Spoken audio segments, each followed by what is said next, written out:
Once upon a time, there was a little boy upon whom his mother and father showered nothing but love, kindness, warmth, all that stuff. He had his own little room in a big house in the middle of a pretty forest. He wanted for nothing. All the toys in the world were his. All the paints, all the books, paper, pens, all the seeds of creativity were implanted in him from an early age. And it was writing that became his first love. Short stories, fairy tales, little novels, all happy, colorful things about bears and piglets and angels and so forth. Some of them were good. Some of them were very good. His parents' experiment had worked. The first part of his parents' experiment had worked. It was the night of his 7th birthday that the nightmares first started.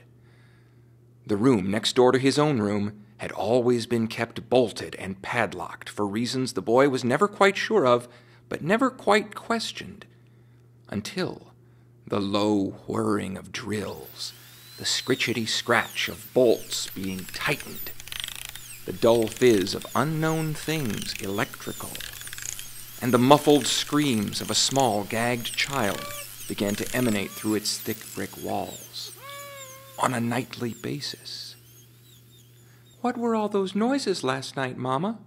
he'd ask, after each long, desperate, sleepless night to which his mother would ever reply, "Oh, little cat, that's just your wonderful but overactive imagination playing tricks on you."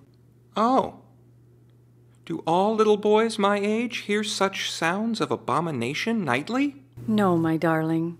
Only the extraordinarily talented ones." "Oh, cool!" And that was that. And the boy kept on writing, and his parents kept encouraging him with the utmost love. But the sounds of the whirs and the screams kept going on, and his stories got darker and darker and darker. They got better and better, due to all of the love and encouragement, as is often the case. But they got darker and darker due to the constant sound of child torture, as is also often the case. It was on the day of his 14th birthday, a day he was waiting to hear the results of a story competition he was shortlisted for, that a note slipped out from under the door of the locked room. A note which read, "They have loved you and tortured me for 7 straight years, for no reason other than as an artistic experiment which has worked. You don't write about little green pigs anymore, do you?" The note was signed, "Your brother," and the note was written in blood. He axed through the door to find his parents sitting in there, smiling, alone, his father doing some drill noises, his mother doing some muffled screams of a gagged child.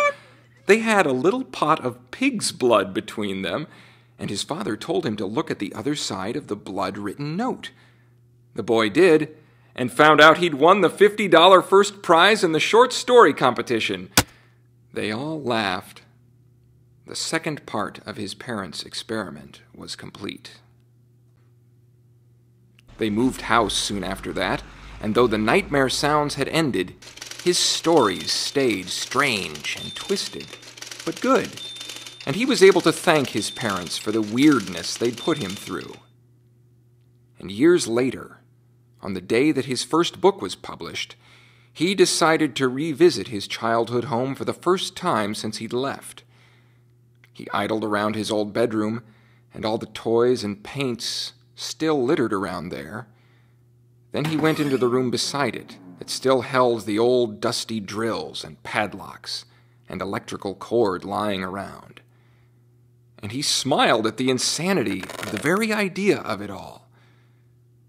But he lost his smile when he came across the corpse of a 14-year-old child that had been left to rot in there, barely a bone of which wasn't broken or burned, in whose hand there lay a story scrawled in blood. And the boy read that story, a story that could only have been written under the most sickening of circumstances. And it was the sweetest, gentlest thing he'd ever come across.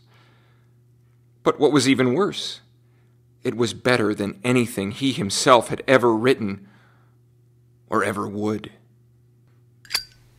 So he burnt the story, and he covered his brother back up, and he never mentioned a word of what he had seen to anybody. Not to his parents, not to his publishers, not to anybody. The final part of his parents' experiment was over. Katurian's story, The Writer and the Writer's Brother, ended there in a fashionably downbeat mode, without touching upon the equally downbeat but somewhat more self-incriminating details of the truer story.